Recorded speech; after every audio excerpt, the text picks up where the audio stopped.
அனைவருக்கும் வணக்கம். இப்போது தமிழ்நாட்டில் இருக்கிற கட்சிகள் போதாதுன்னு நடிகர் விஜயும் தன் பங்குக்கு தமிழக வெற்றி கழகம் அப்படின்னு ஒரு கட்சி ஆரம்பிச்சிருக்காரு. கட்சி யார் வேணும்னாலும் ஆரம்பிக்கலாம். ஆனால் ஆட்சி அமைக்கிறதுக்கு மக்கள் செல்வாக்கு ரொம்ப முக்கியம். அதுதான் ஓட்டாக மாறும். மக்கள் செல்வாக்கு பெறணும்னா மக்களுக்காக ஏதாவது செய்திருக்கணும். விஜய் இதுக்கு முன்னாடி பெரிய அளவில் எதுவும் செய்ததில்லை. தன்னுடைய ரசிகர் நற்பணி மன்றம் மூலம் சில பல உதவிகள் செய்திருக்காரு. மக்களை பாதிக்கக்கூடிய எந்த ஒரு திட்டங்களுக்கு எதிராக போராடவும் இல்லை. அந்த திட்டங்களை செயல்படுத்த முன்னெடுக்கும் அரசை எதிர்த்து எந்த ஒரு கேள்வியும் கேட்டதில்லை. இதுவரை தான் உண்டு, தன்னுடைய நடிப்பு தொழில் உண்டு என்று தான் இருந்திருக்கிறார்.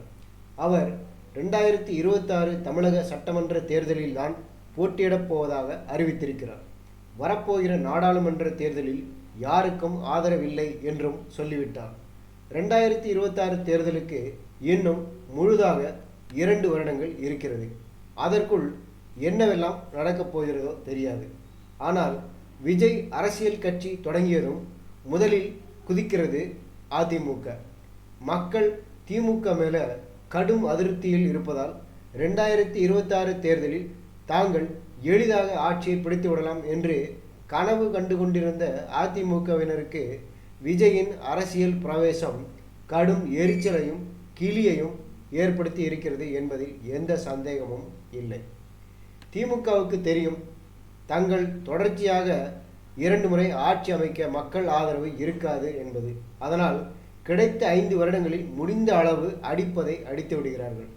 நடிகர் விஜய் கட்சி ஆரம்பிப்பதில், அரசியலுக்கு வருவதில் எந்த பிரச்சனையும் இல்லை. ஆனால் தனது ரசிகர்களை கட்சியில் நிர்வாகிகளாக நியமித்து அவர்களுக்கு தேர்தலில் போட்டியிடுவதற்கு இடம் கொடுத்தால் கண்டிப்பாக ஓட்டு கிடைக்காது. திரையுலகினரின் முழுமையான ஆதரவும் விஜய்க்கு கிடையாது. ஏனென்றால் அங்கும் திமுக, அதிமுக ஆதரவு கட்சிகளை சேர்ந்தவர்கள் இருக்கிறார்கள். அவர்களுக்கு விஜய் அரசியலுக்கு வருவது சுத்தமாக பிடிக்காது.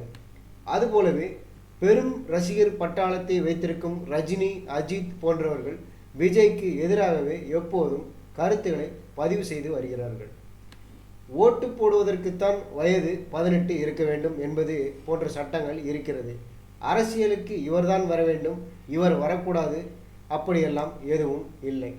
இன்று அரசியலுக்கு வர வேண்டும் என்றால் மக்கள் செல்வாக்கை விட இன்னொன்று தான் மிக மிக முக்கியம்.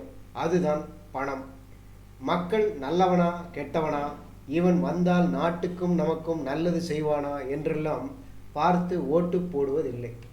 ஓட்டுக்கு பணம் கொடுக்கிறானா, அதுவும் எவ்வளவு கொடுக்கிறான், இலவசங்கள் அள்ளி தருகிறானா என்று இப்படித்தான் பார்த்து ஓட்டு போடும் கேவலமான ஜென்மங்களாகி போனார்கள். அது இந்த திராவிட கட்சிகளுடைய சாதனைகளில் மிக முக்கியமான ஒன்று. இந்த நிலைமையில் விஜய் கட்சி ஆரம்பித்து ஆட்சி அமைக்க இந்த மக்களை எப்படி, எந்த வகையில் கவரப்போகிறார் என்பதும் ஒரு பெரும் கேள்விக்குறி. இதுக்கெல்லாம் பயந்து எதுக்கு வம்புன்னு தான் ரஜினி ஆளை ஒடுங்கடா சாமி என்று சொல்லி தப்பித்து விட்டார். அது மட்டும் இல்லாமல் ரஜினி யாரிடமும் வளைந்து கொடுக்க மனமில்லாதவர். அதாவது எடுத்துக்கொண்ட முயற்சியில் வெற்றி பெற எந்த வகையிலும் காம்ப்ரமைஸ் ஆகாதவர். இந்த நேரத்தில் கமலஹாசனையும் இழுக்க வேண்டியிருக்கிறது. மயிரை கட்டி மலையை இழுப்போம், வந்தா மலை போனா மயிறு என்று கூட விடாமல் ஒரு சிறு கல்லுக்காக தன்னுடைய இமேஜையும் ஸ்பாயில் செய்து கொண்டு விட்டார் கமலஹாசன். அதாவது தான் ஒரு உலக நாயகன், பெரிய நடிகன், அனுபவசாலி என்ற எல்லா மரியாதையையும் கெடுத்துக்கொண்டு 1-2 சீட்டுக்காக எந்த கட்சியை கடுமையாக விமர்சனம் செய்தாரோ அதே திமுகவிடம் கெஞ்சி கொண்டிருக்கிறார். மொத்தத்தில் கமல் அரசியலுக்கு வீணாக போனவர். இவர்களுக்கெல்லாம் முன்னாலேயே கருணாநிதி, ஜெயலலிதா இருக்கும்போதே அரசியல் கட்சி தொடங்கி இருவரையும் எதிர்த்து அரசியல் செய்தார் விஜயகாந்த். ஆனால் மக்களிடம்தான் கூட்டணி என்று சொல்லிவிட்டு கேட்பார் பேச்சை கேட்டு கடைசியில் அதிமுகவுடன் கூட்டணி வைத்தார். எண்ணங்கள் உயர்வாக இருந்தாலும் கடைசியில் நினைத்த காரியத்தில் வெற்றி பெற முடியாமல் மறைந்தே போனார் கருப்பு எம்ஜிஆர் என்று சொல்லப்பட்ட விஜயகாந்த். சரத்குமார் என்ற ஒரு நடிகர் கட்சியை ஆரம்பித்தார். இப்போது அவரும் தேர்தல் சீட்டுக்காக எந்த கட்சியுடன் கூட்டணி வைக்கலாம் என்று யோசித்து கொண்டிருக்கிறார். சுயநலவாதி. இப்படிப்பட்ட சூழ்நிலையில் விஜயும் அரசியல் கட்சி ஆரம்பித்திருக்கிறார். நாம் ஆரம்பத்தில் சொன்னது போல சினிமா வேறு அரசியல் வேறு என்பதை புரிந்து கொண்டு தனக்கான அரசியலில் ரசிகர்களை ஈடுபடுத்தாமல் நேர்மையான அரசு அதிகாரிகள், போலீஸ் துறையை சேர்ந்தவர்கள், மாவட்ட கலெக்டராக இருந்து ஓய்வு பெற்றவர்கள், நீதிபதிகள் ஆகியோரை அருகில் வைத்துக்கொண்டு அவர்களுடைய வழிகாட்டுதல்களின்படி அரசியல் அடி எடுத்து வைப்பார் என்றால் நினைத்த காரியத்தில் வெற்றி பெற நிறைய வாய்ப்புகள் இருக்கிறது.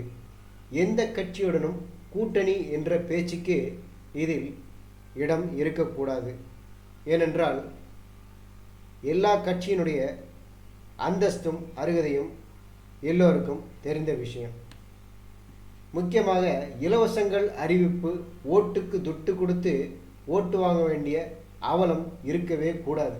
அப்படி இந்த தமிழ்நாட்டு மக்களிடம் ஓட்டு வாங்கி ஜெயிக்க வேண்டிய அவசியம் வரவே கூடாது. அதுபோல முதலில் அல்லக்கை முண்டங்களை அடித்து விரட்ட வேண்டும்.